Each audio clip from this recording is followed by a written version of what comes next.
Namaskara. After having vanquished internal and external enemies on the path towards self realization by the deities corresponding to the last 3 nights of the Navaratris, the fourth night, Chaturthi, corresponds to Devi Kushmanda.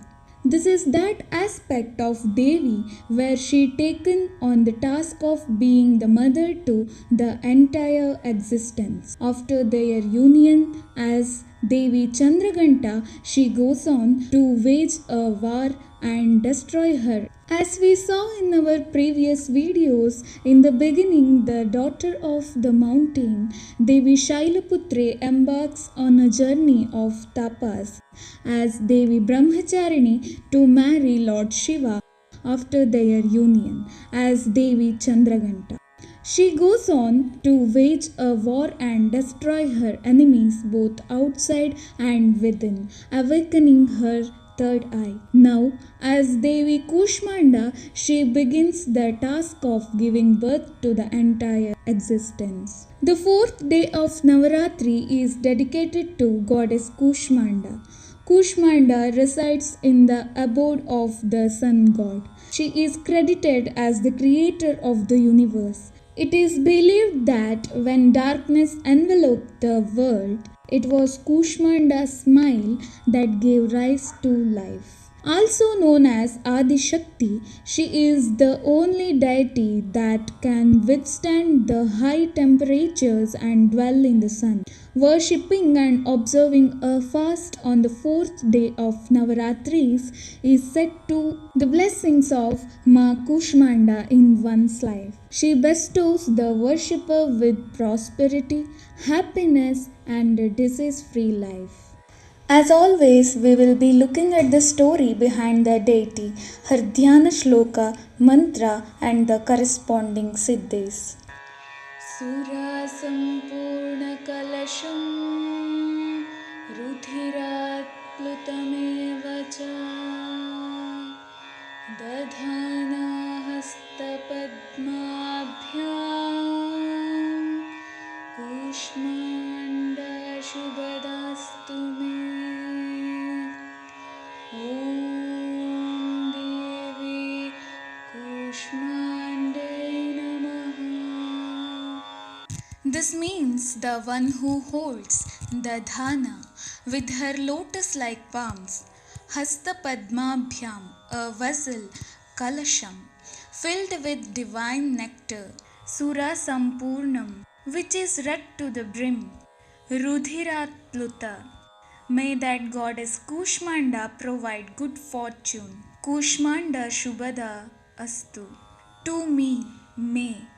The gist of this shloka is, may the goddess Kushmanda, who holds a fully filled vessel of divine nectar in her lotus-like hands, provide me good fortune. The word anda in Sanskrit means an egg, a predominant form. Ushma, anda, is a warm egg, depicting that it is ready to hatch and manifest as life, and Kushmanda is a minute microscopic warm egg, or the predominant particle from which creation sprang forth.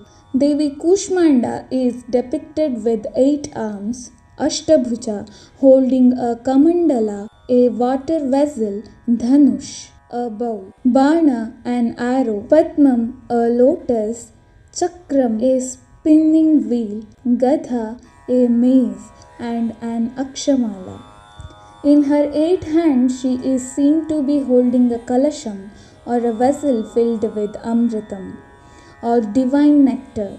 She is depicted as a compassionate mother, granting 8 kinds of attainments, Ashtasiddhis, and 9 kinds of riches, Navanidhis, to her sadhakas. The mantra for her sadhanam is Om Devi Kushmandai Namaha. Let us move to the story part. Maa Kushmanda is the goddess of a form of Durga that is worshipped on the 4th day of 9-day long festival of Navaratri, which is celebrated in India. Maa Kushmanda is also known as the smiling goddess. Her name translates into three small words.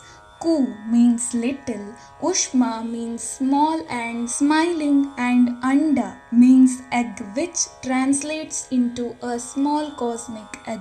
It is believed that it was Maa Kushmanda who actually created the universe. In the beginning, when there was nothing and there was only darkness, that's when Maa Kushmanda, using her energy, produced a small cosmic egg, which is the universe where we live. It is believed that it is Maa Kushmanda who resides in the core of the center of the sun, and it is her that who gives the sun the direction. It is she who gives all universe warmth and energy. At the beginning of times, when there was nothing, and after Maa Kushmanda had created the universe, she created three life forms. From her left eye, she created a fierce goddess called Maa Mahakali. From her third eye, from her forehead, she produced Ma, and from her right eye created a benevolent and smiling goddess, Ma Mahasaraswati, and then she started glancing at these three life forms. These three life forms, Mahalakshmi, Mahakali, and Mahasaraswati, were the first three life forms of the earth. She glanced at Mahakali. From Mahakali, a male and female were born. The male had 5 heads and 10 arms. She named him Shiva. The female has 1 head and 4 arms. She named her Saraswati. Then she glanced at Mahalakshmi, and from her too a male and a female were born. The male had 4 heads and 4 arms. She named him Brahma. The female has 1 head and 4 arms. She named him Lakshmi. And then Maa Kushmanda glanced at Mahasaraswati, and from her too emerged a male and a female. The male had 1 head and 4 arms. She named him Vishnu. And the female too had 1 head and 4 arms, and she named her Shakti. And then she presented Shakti to Shiva, Saraswati to Brahma, and Lakshmi to Vishnu as their consorts. It is believed that these three went on to create the rest of the universe, and then Maa Kushmanda absorbed the three back into herself. She absorbed Mahakali, Mahasaraswati, Mahalakshmi all back into herself, and then it is believed that she became one with Shakti as an orb of energy, as an orb of form. And since then, it is believed Maa Kushmanda is the one that actually provides the entire universe with its warmth and energy. On the 4th day of Navaratri, we pray to Maa Kushmanda, and she removes all obstacles from the lives of her devotees. Maa Kushmanda has 8 arms, and in these 8 arms she carries a kamandala, a bow and arrow, a pot of nectar, a lotus, a rosary, a disc, and a mace. She rides a lion, and because of which her devotees are fearless like her. I hope you found this video helpful. Share this video across with the people you think might benefit from it. Wish you a happy Navaratri.